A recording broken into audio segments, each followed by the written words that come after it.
Start recording. I'm muting all or mute all. Yeah, that's it. Okay, so it's recording and we're starting the show. So we start in Parashat Acherei Mot. This week we're gonna read actually two parashiyot, Parashat Acherei Mot and Parashat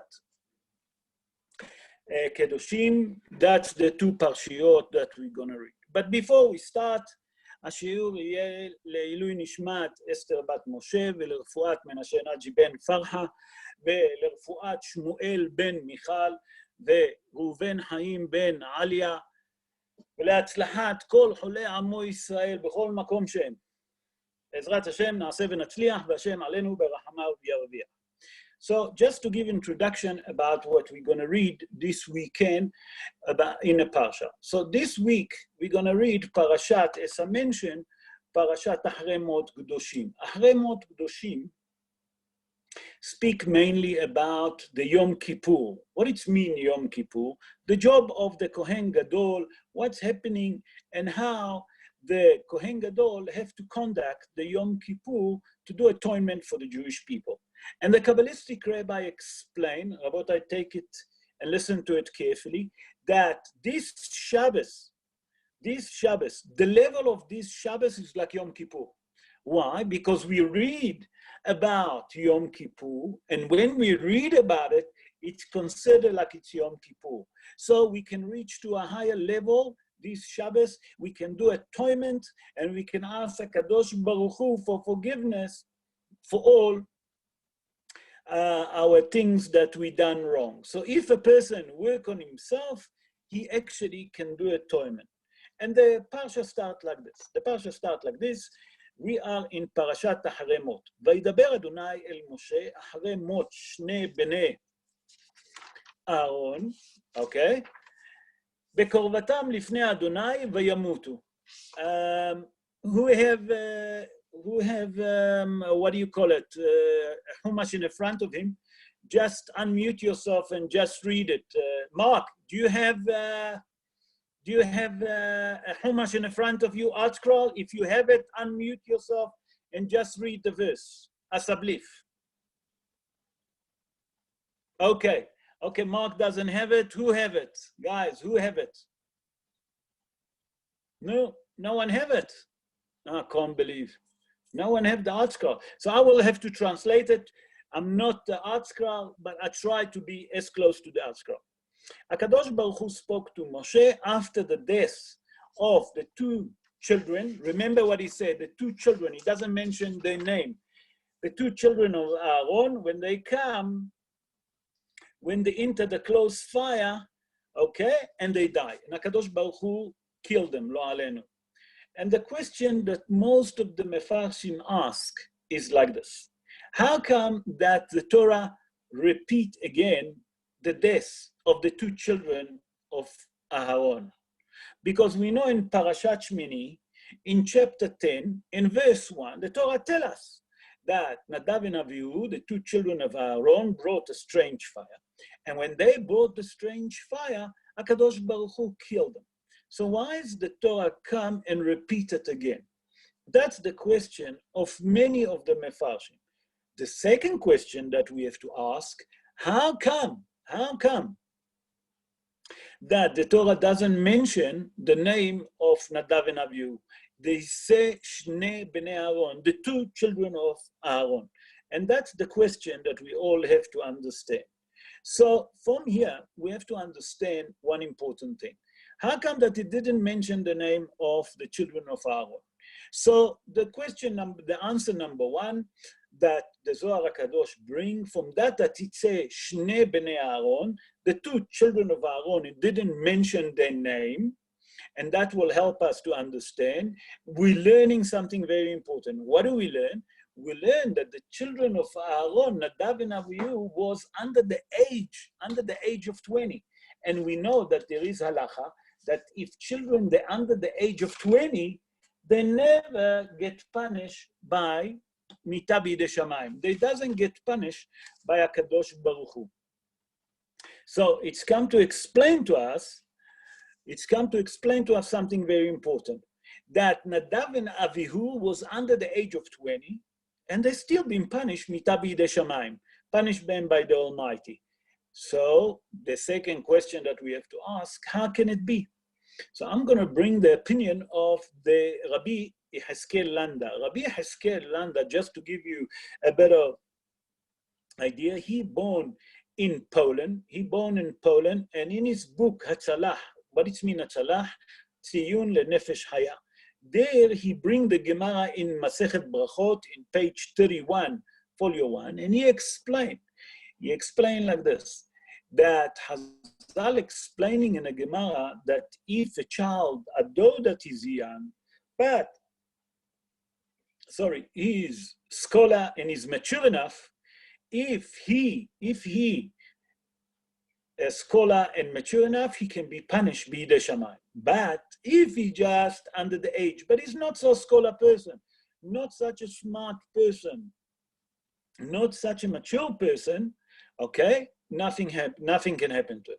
But in that case that we're talking here about Shnei Bnei Aaron, doesn't mention the name, it's come to tell us that Nadav and Avihu, although that they was young, but they was mature enough, they was smart enough, and that's the main reason that they've been punished, because they can understand that they shouldn't enter the Holy of Holiness. But we still have the main question that we ask: why the Torah repeat? We said that the Torah told us already in Parashat Shmini, in chapter 10, verse 1, the Torah tells us that about the death of Nadav and Avihu. So what is the Torah repeating? It's come to tell us and to teach us something very important. Hazal tell us something very, very, very important, and we're going to liaise it and we're going to connect it to ourselves. Hazal say like this. Hazal tell us that because Nadav and Avihu was they were too hasty. They didn't want to wait. That's me. Nadav and Avihu was the two greatest people, really righteous people. And they were supposed to be the next people to take over from Moshe and Aaron. That means Nadav and Avihu should be the next two leaders after Moshe and Aaron. But because they were too hasty, they didn't want to wait, okay? They pushed themselves, they pushed their time, and lo aleinu, they've been punished, that HaKadosh Baruch Hu punished them and killed them. So from here, it's come to teach us, each one of us individually. Sometimes we do things without thinking twice because we're too hasty. So the Torah come and tell us, learn from Nadav and Avihu. Because they was too hasty, they didn't want to wait. What happened? HaKadosh Baruch Hu punished them. Next thing it say in a verse, Vayamutu. And many of the Mefarshim ask that. Why is it say that Vayamutu again? Why is it to repeat again Vayamutu? Because it's already say, Vaydaber Hashem el Moshe Acherei mot, after the death of the two children of Aaron, okay? And then it said Vayamutu. Right in the end of the verse, it said that they been punished to death. Why is that? Many of the Mefarshim ask. So the answer that I'm going to bring different opinion. And the first one that I'm going to bring is the Zohar HaKadosh, Rabbi Shimon Bar Yochai, on our Parsha explain like this. Rabbi Shimon Bar Yochai say that you learn from here, from that it say Vayamutu, that's mean with the letters Vav, adding up the Vav, it's come to teach us that was here two different kind of punishment. The first punishment that HaKadosh Baruch Hu punished Nadav and Avihu because they brought a strange fire to the Holy of Holiness, and they entered the Holy of Holiness without a permission. The second thing that happened, that because Nadav and Avihu was not married, and if they would be married, we have to understand that if they would be married, Nadav and Avihu, the merit of the son or the merit of the wife can change the decree on them. Why? Because if they have kids, HaKadosh Baruch Hu said, although that they deserve to die, but the little kids need them. And if the little kids need them and they look after their kids, maybe they wouldn't be punished. So say the Mefarshim, and the Zohar explained that from here you learn, a person when he get married and he have little kids, HaKadosh Baruch Hu, okay, in the merit of his kids can keep him alive, although that if he's another commentary that I'm going to bring is the commentary of Rabbi Haim Ben Attar. Rabbi Haim Ben Attar, born in Morocco, in the city of Fez, and in his book, Or HaChaim HaKadosh, by the way, he born 324 years ago. And he explained that like this, that it's come, the letters Vav, Vayamutu, it's come actually to warn Moshe Rabbeinu. Moshe Rabbeinu, that was the closest one and the highest prophet that we ever have, he was the closest one to HaKadosh Baruch Hu. He gone up to heaven, he brought down the Torah, so he would feel like he's the closer one. And the word Vayamutu with the Vav come to teach us something very important, say Or HaChaim HaKadosh. Here HaKadosh Baruch Hu come and say to Moshe Rabbeinu, although that you the closer one to me from all the Jewish nation, don't think for a second, because you're close to me, you can enter the Holy of Holiness whenever you want. The Holy of Holiness, you can enter only on Yom Kippur. And from here we learn also halacha, the poskim, that from here we learn that even the Kohen Gadol, that he served in Bet HaMikdash, can enter only once a year to Holy of the Holiness, when? Only on Yom Kippur.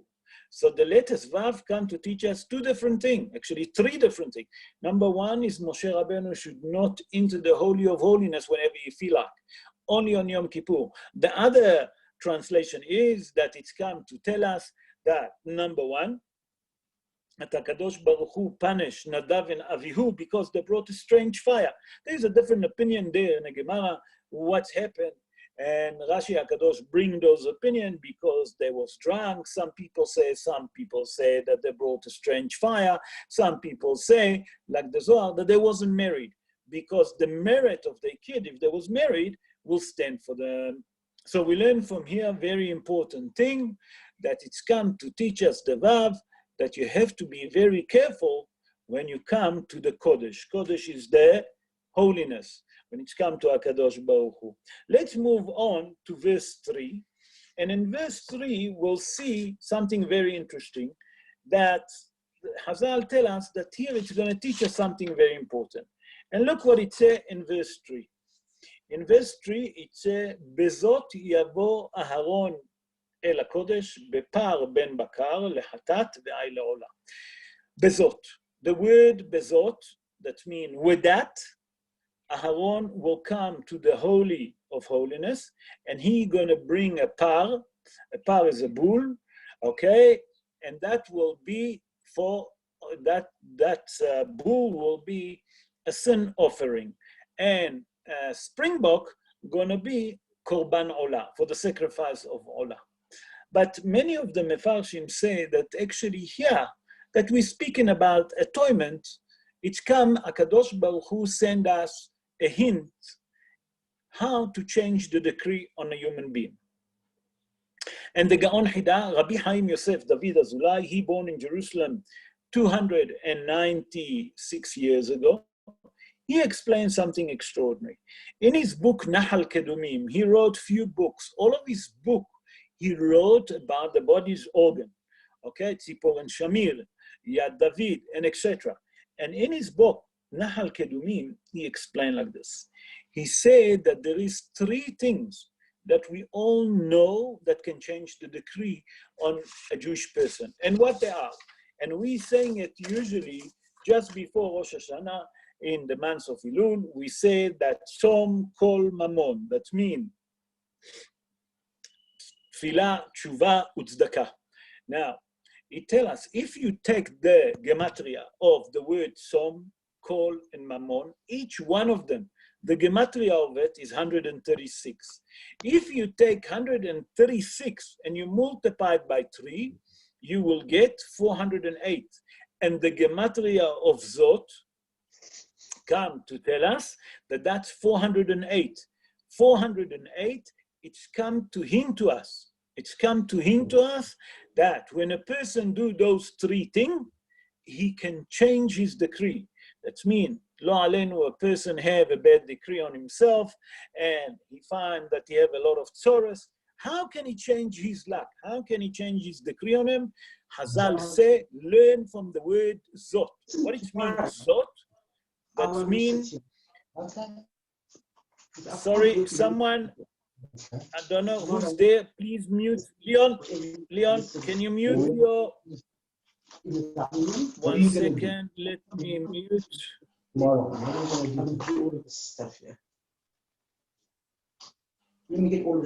Okay, now we're gonna go back. Sorry, I needed to mute Leon. Leon was a bit loud there. So from that it said bezot, that the word zot, that means stand for 408 gematria, it's come to teach us that if a person finds that he have difficulties, he have a bad decree on him, he feel that nothing working for him, how can he change it? By doing tshuva, number 1, davening to HaKadosh Baruch Hu that forgive him, and number 3, doing tzedakah.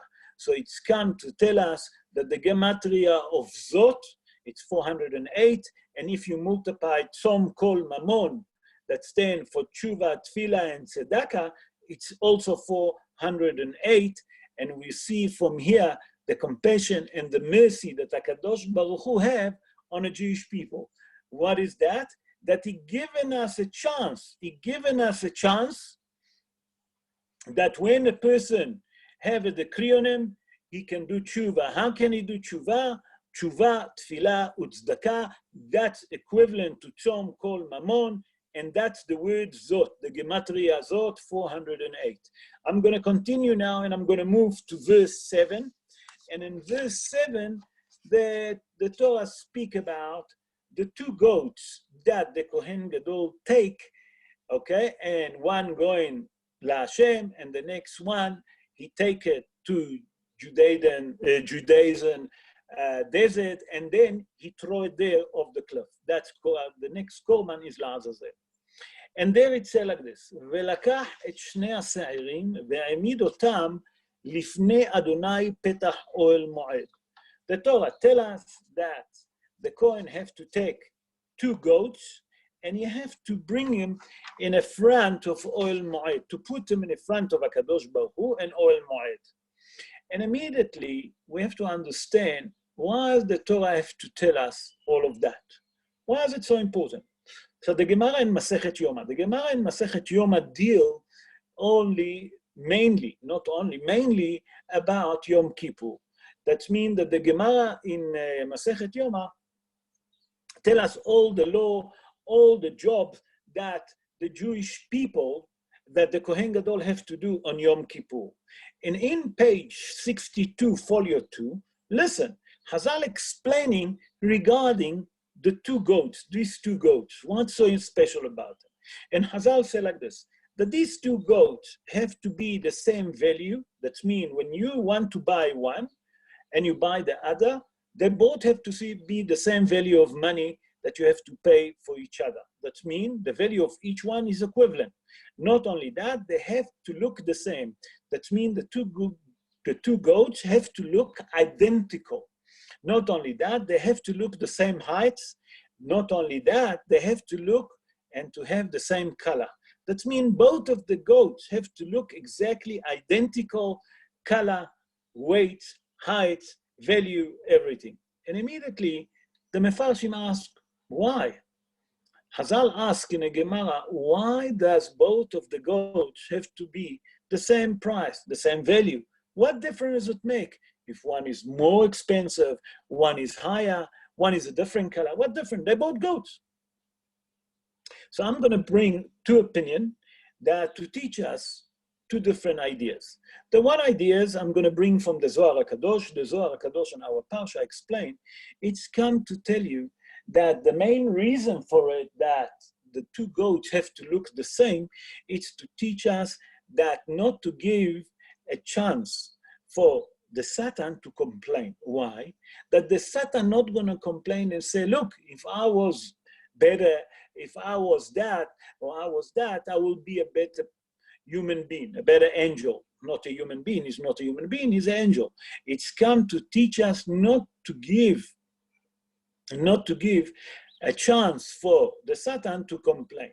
From here, we learn also for us that a person can't say, if I would get that chance, or I will be born in that house, or I will be there. No, you have to work on yourself to be exactly what you are. No one asks you to be the Gaon Mivilna. That means when a person going to go up to heaven, they're going to judge him like this. Did you be Mr. XYZ? That's how you're going to be judged in heaven. Not if you've been Mr. Gaon Mivilna, the big rabbi, the great rabbi. No. Did you be yourself? Did you achieve the maximum that you can achieve as yourself? The other explanation that the Torah, that the Mefarshim bring, is the Torah here come to teach us something very important. The Torah come to teach us something extraordinary. That usually a person judge other people by their look. And the Torah come to teach us something very important. Don't judge the book by its cover. That's how you say it in English. So the Mefarshim explain and come to tell us that quite often a person can come in front of you and he's standing in front of you, he's wearing a big kapota, have a big beard, okay? And in your eyes, he look like a great tzaddik. But in the meantime, he's a great rasha. When the other thing, the person doesn't look so, doesn't wear a hat, looks simple, wearing normal clothes, day to day, doesn't show off. And he's a matter of fact, he's the righteous human being. It's come to teach us something very important, that the person should not judge by our eyes. We should judge by what we know. And that's what the Torah tells us, that both of the goats that been sacrificed to HaKadosh Baruch Hu, that one was going to HaKadosh Baruch Hu, one being thrown down La'azazel to give it to the Satan, that he will be busy with that, and he leave us alone, so he can't criticize on that on Yom Kippur. It's come to teach us very important thing, that we should not judge people by the look. It's to teach us that every person, when he's standing in front of us, is equal until you know exactly who they are. That means, don't judge if a person wearing a big shrimer, a big kapota, okay, a big beard. Anyway, he doesn't have to water the beard. The beard grow by himself. So it's come to teach you very important thing, not to judge, in English, as you say it, the book by its cover. So that's why the Torah tell us, according to the Mefarshim, and the Gemara in Masechet Yoma explained to us that Velakach et shnei ha'seirim, and he took the two goats, and the Torah explained to us, and he brought it where? In the front of Ohel Moed, in the front of HaKadosh Baruch Hu. Let's move on, and we'll go to verse 13. And in verse 13, the Torah will tell us something very important. And the Torah tell us, in chapter 17, verse 13, I'm going to skip a bit because we don't have a lot of time. I want to make sure that we get into all of it. In Parashat Acherei, in chapter 17, verse 13, the Torah teaches something very, very important. Like this, Ve'ish ish mibnei Yisrael umin hager hagar betochem asher יצאו ציד, חיה או עוף, אשר יאכל ושפך את דמו וכיסהו בעפר. Here the Torah come and teach us something extraordinary, Rabotai. Listen what the Torah tell us. That if a person, a Jewish person or convert, being managed to catch a bird, the bird, it can be a chicken, it can be a bird, or Haya, Rabotai, that's the very, very important. It's the kosher and domestic, and not the wild kosher animal. That means the springbok, that's considered Haya, that's a kosher animal. So if you shecht one of those, and the bird and the chicken, you obligate to cover the blood. Wow. The domestical animal, like a goat, like a cow, like a bull, when you shech them, you're not obligated to cover their blood. And immediately the Mefarshim ask, why? Why is the Torah command us here to cover the blood of birds, chicken, and undomestical kosher animal? That means wild kosher animal. Why is it? So the Midrash, to learn that, to understand that, we have to go to the Midrash. The Midrash go backwards to the beginning of the creation. The Midrash tell us that when Cain killed Hevel, after he killed him, he didn't know what to do with the body. He just left it lying in the sun. And the body was lying in the sun, and then came a bird. And the two birds was fighting, and the birds, after she killed the other birds, she started digging a grave and buried the dead bird. And when Cain saw that, he realized that he have to do the same.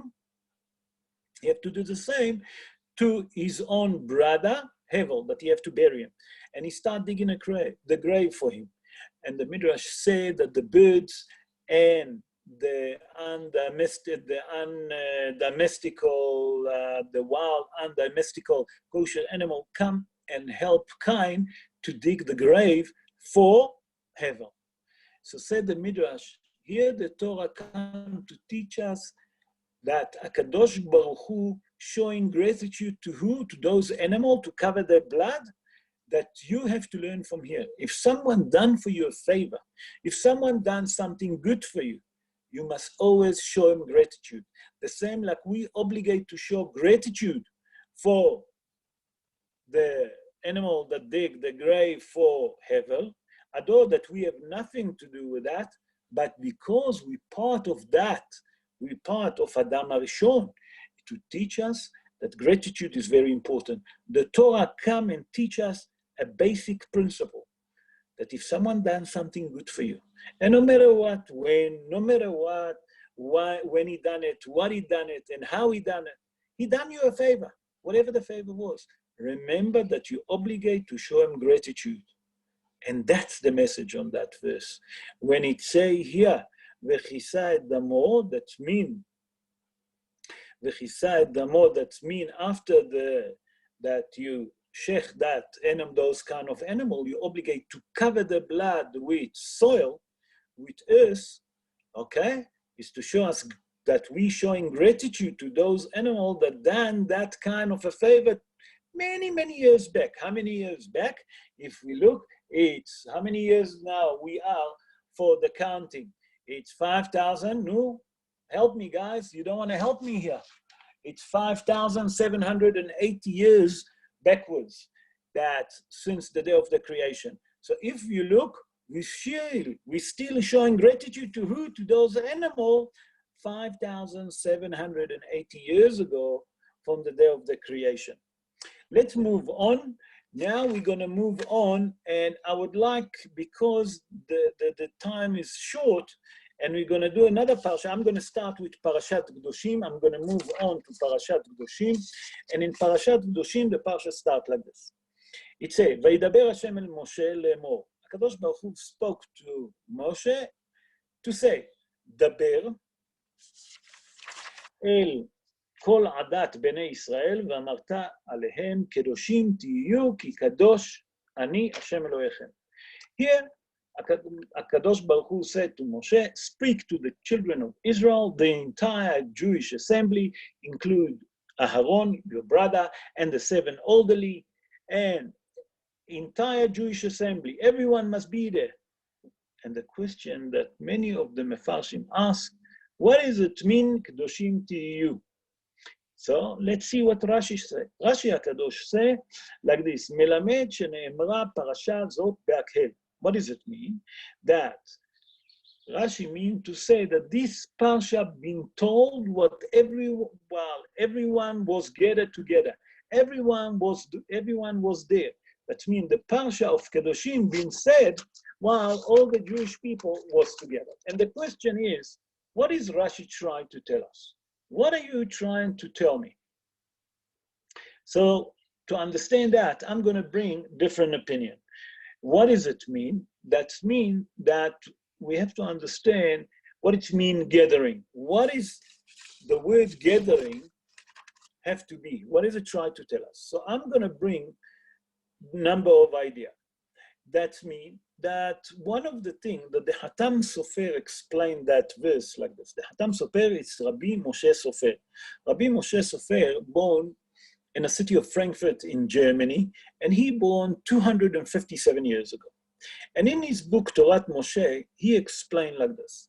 And he said like this, from that the Torah tells us, Kedushim you, holy you should be. It's come to teach us that if HaKadosh Baruch Hu told us to gather together and to be holy, it's come to teach us something very important. That it's not a chokhmah to be holy while you're sitting in your house, while you're sitting in a Bet HaMidrash, and you're not involved with other people. No, the Torah tells us, you'll excuse me 1 second. Sorry, my mouth was dry. I apologize. So the Torah come and tell us that the chokhmah to be holy is not only when you isolate yourself from everyone else. The chokhmah is to be that, to become righteous, to become holy, when you involve yourself with other people, when you become part of your nation, when you become part of your own people. That means it's not a chokhmah to sit at home and to learn all day Torah, and then you say, oh, holy. Yes, it's a great mala, but that's not the highest. The highest level is when you're involved with people, you go to work, you become part of HaKadosh Baruch Hu in the world, and you still keep yourself holy. That's what's said there, Hatam Sofer. The other explanation that been brought, I'm going to bring the opinion of Rabbi Yehuda Aryeh Lev. Rabbi Yehuda Aryeh Lev, born in Poland 173 years ago, and he wrote the book Sfat Emet. He was part of the Rebbe of the Gur Rebbe, and he explained like this. And he explained that every person can reach to become holiness. Okay? How can he become holy? When he see himself part of the rest of the people. That means that he doesn't see himself above everyone. If you see yourself on a same level, of everyone else that's surrounding you, that means that you don't have proud, you don't have any arrogancy, you become part of them. And if you become part of them, that means that you're on the same level like this.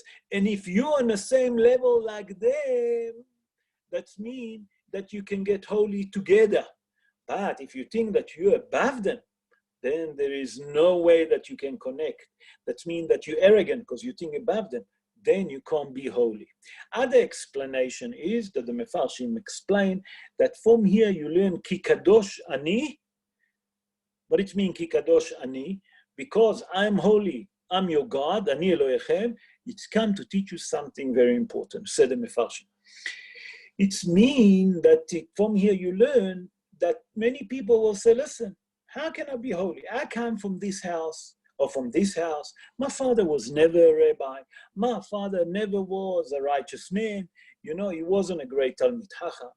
The Torah come and tell us it's not depends on the house that you come. It depends on a person individually. Don't think and don't say to yourself and don't mislead yourself that there is certain people only can be holy and the rest no. It's come to tell you, Kedushim you. What it means, Kedushim you? Each one of you can be holy. How can you be holy? Only when you work on yourself. Only when you keep the Torah. Only when you work on your character trait.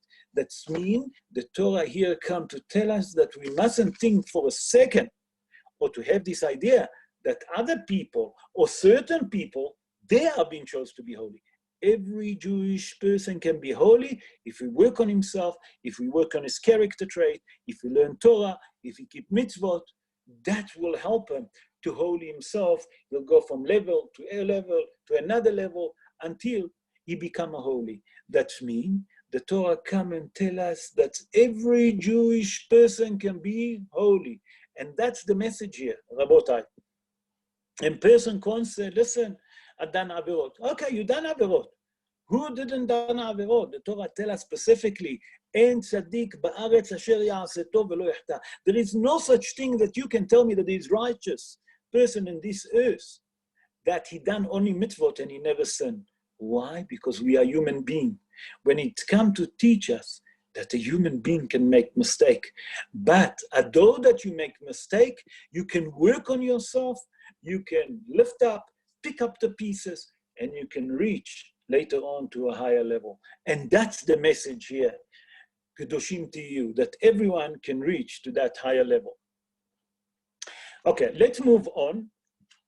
And I would like to move on to verse 3. The Torah tells us in verse 3 something very interesting. The Torah speak about, let me just get to it. Okay, here we are. The Torah tells us something very interesting in a verse. The Torah speak about like this. Ish imo ve'aviv tirau. The Torah tells us that here about the positive command that we have to, from the Torah to respect, to honor his parents. And immediately the Torah continues, Ve'et shabtotai tishmoru ani Adonai Elohechem. The Torah tells us that you're obligated to honor your parents, you're obligated to respect your parents, and then you're obligated to keep Shabbos. So first of all, let's start with a question. Ish imo ve'aviv. Here he doesn't say kabed et avicha ve'et imecha. Look, ish imo ve'aviv. First he mentioned the mother, then he mentioned the father. Ish imo ve'aviv. So the Mefarshim ask, how come? The question number one that we have, how come that he brought to honor the mother before the father? And number two, that we have to say, what's the connection between honoring the parents to Shabbos? Many of the Mefarshim looked into it to try to solve up this question. So let's go step by step, and Be'ezrat Hashem will try to answer those questions. So number one, Ish imo ve'aviv tirau. What it means, Ish imo ve'aviv tirau? The Torah come to tell us from that the Torah here mentioned the mother before the father. It's come to tell you that sometimes a child afraid from his father more than from his mother. So it's come to tell you that you should respect your mother the same like you respect your father. The same like you have the fear from your father, you should have from the mother. That's what the Mefarshim explain, that you should have the same respect that you have for your father, that you very scared of him. If you're scared of him, whatever the case is, you should be also the same respect shown to your mother. Now, the question is, what's the connection between Kibud Avvaim, okay, to keeping Shabbos? Many of the Mefarshim ask that question. Keeping the Shabbos, it's a mitzvah by himself. Honoring the parents, it's a mitzvah by himself. What is the connection that the Torah come to tell us that they together?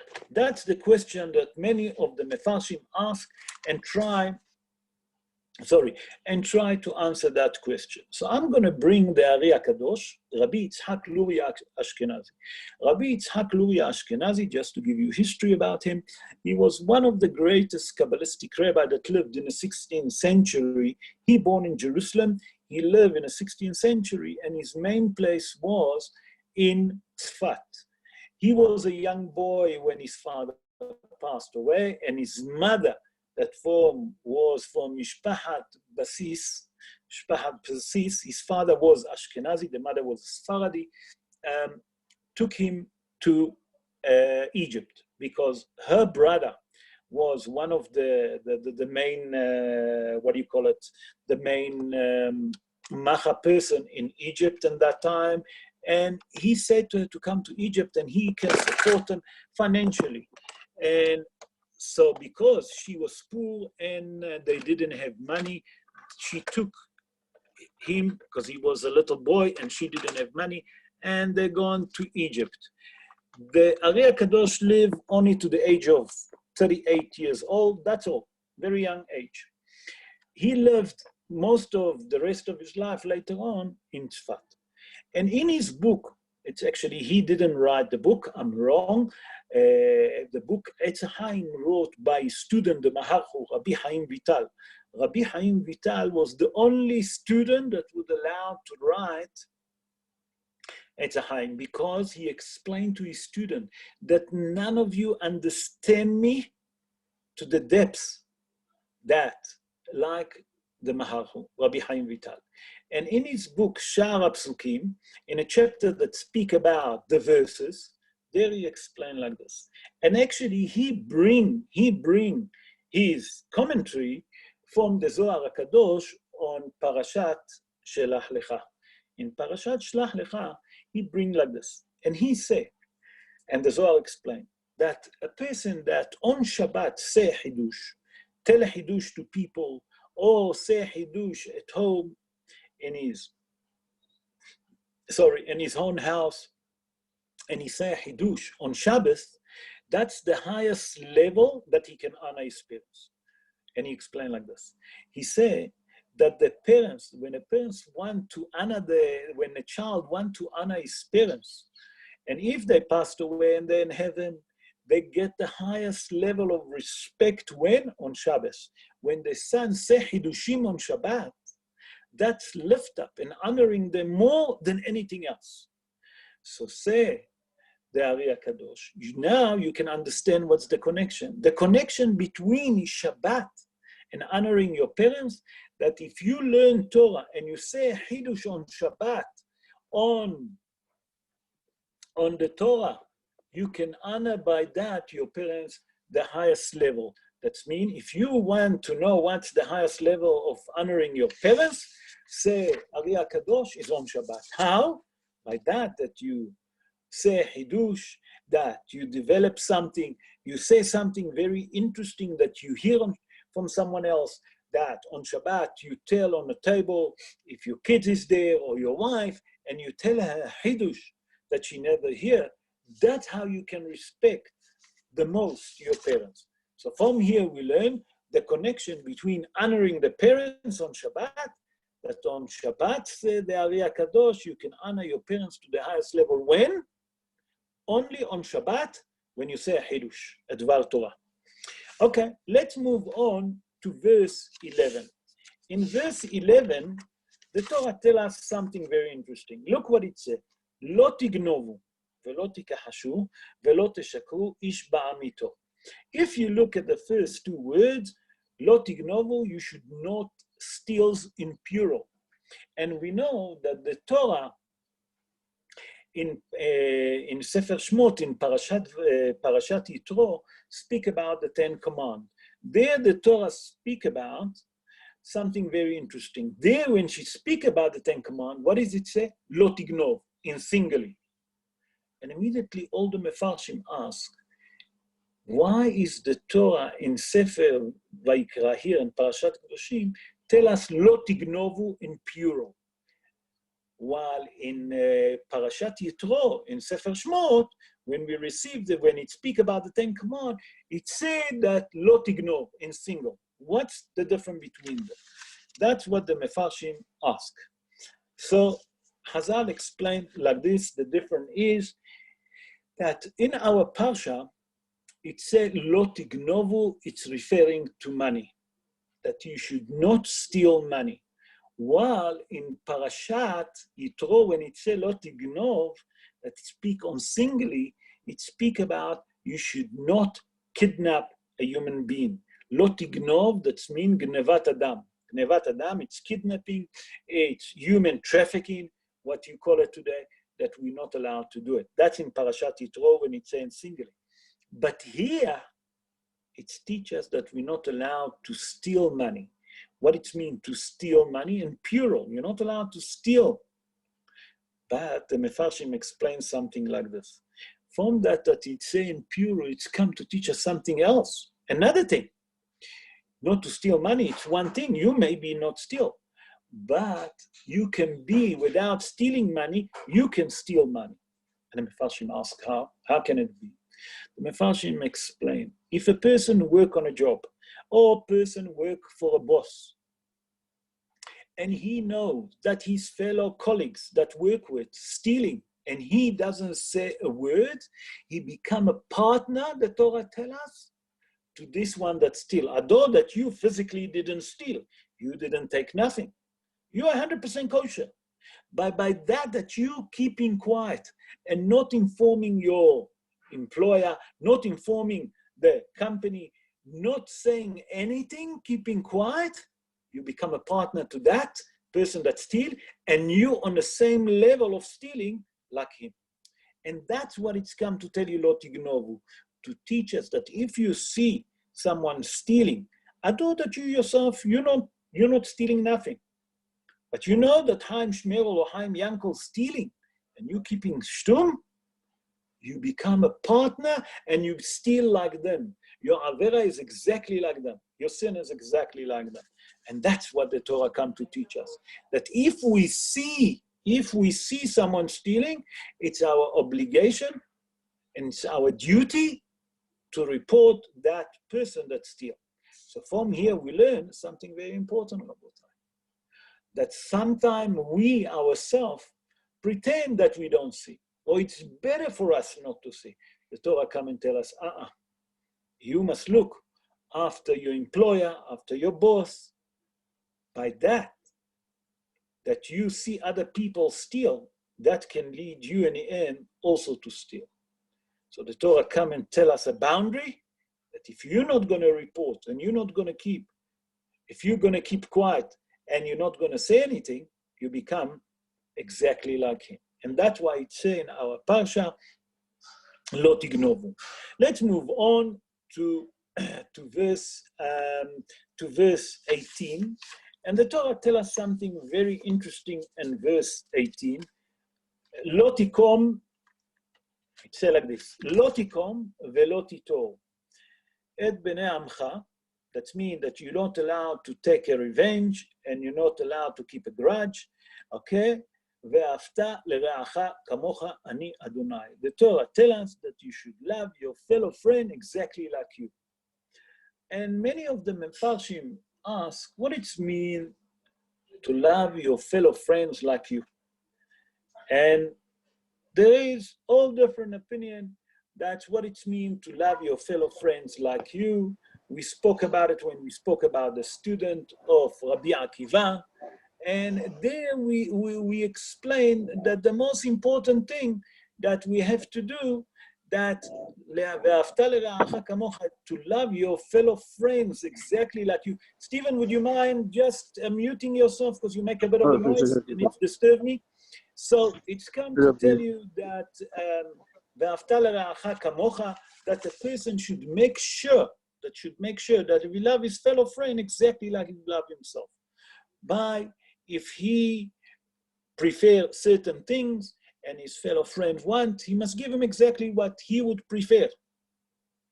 But I'm going to bring a different scenario that the Maharhu, Rabbi Chaim Vital, the main student of Avi HaKadosh, bring it. And the Maharhu explained that HaKadosh Baruch Hu given us Taryag Mitzvot. Taryag Mitzvot, it's 613 mitzvot that we have. And some of them, we can't fill up. Some of them, for example, if a person is a Kohen, he can do Birkat Kohanim. And me, for example, as a Levy, I can't do Birkat Kohanim.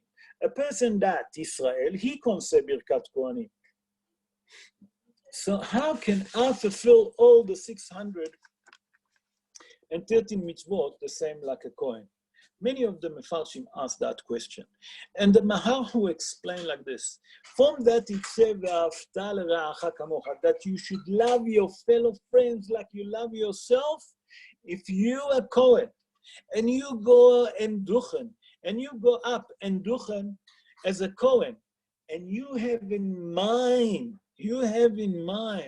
that although that my fellow friends that I'm blessing now, he can't say the brocha, but I'm saying the brocha for him. And I have in mind that he's exactly like me. And I'm blessing him the same like I would bless myself. And I want all the goodness and all the prosperity that I would like for myself, I would like for my fellow friends, not only single fellow friends or the fellow congregation. That's considered ve'afta lereacha kamocha. Why?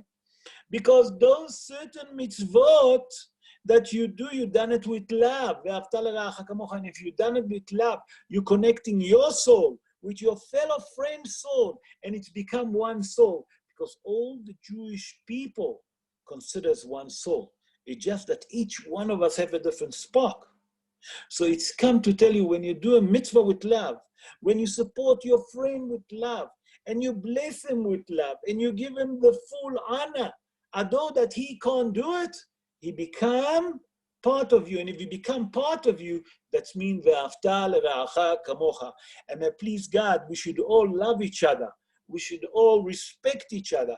We should all give each other, one to each other, especially at home, the husband to the wife, the husband to the kids, okay, the father to the kids, the teacher to his student, and etc., to give them the love that each one deserves.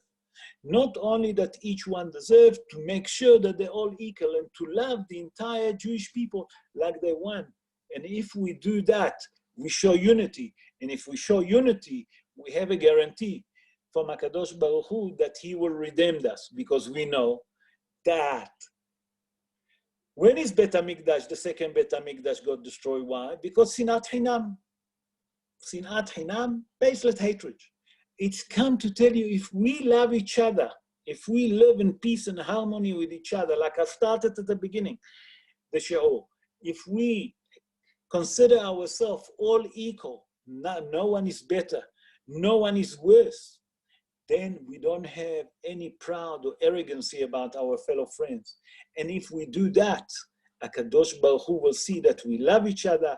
There is Ahavat Israel, and if there is Ahavat Israel among us, and we love everyone, HaKadosh Baruch Hu then will send us Mashiach Tzidkenu speedily in our day. Amen. Ken Yeh Ratzon. I'm gonna unmute everyone, and please, if you have question, please ask. Yeshar Koach. Hazaku Baruch Yossi. Anyone would like to ask question, Rabotai? The microphone is open. Yes, Stephen. Yeah, now you say other pairs, and when they've nifted, how was that working now? You say keep Shabbos and holding the pairs. When they nifted, how would that? Stevie, you speak too close to the microphone. I can't hear you clearly. Okay, now that they nifted, how would they learning for them or doing tzedakah? I'm saying the parents now that they nifted. Okay. So I'll tell you. If you on Shabbos, Stephen, if you on Shabbos learn Torah, and you say Hidush on your table with the people that you are, you say Hidush the Kipriyatel. I said the Kipriyatel. Yeah. You say to the people that's sitting on your table, sitting with you, and you say Hidush. That's how you're honoring your parents. By that you saying Hidush on Shabbos on the table, you're honoring your parents on the highest level in heaven. They get the highest honor. Why? Because Shabbos is the time that we can do the highest honoring to our parents. Okay. Anyone else that want to ask question? No question. Okay, everyone. I would like to thank you all for joining us. And please, God, we'll do a shi'ur next week. Have a good evening. All the best. Ciao, ciao. Thank you, Rabbi. Have a good Shabbos. You too. Bye-bye. How do we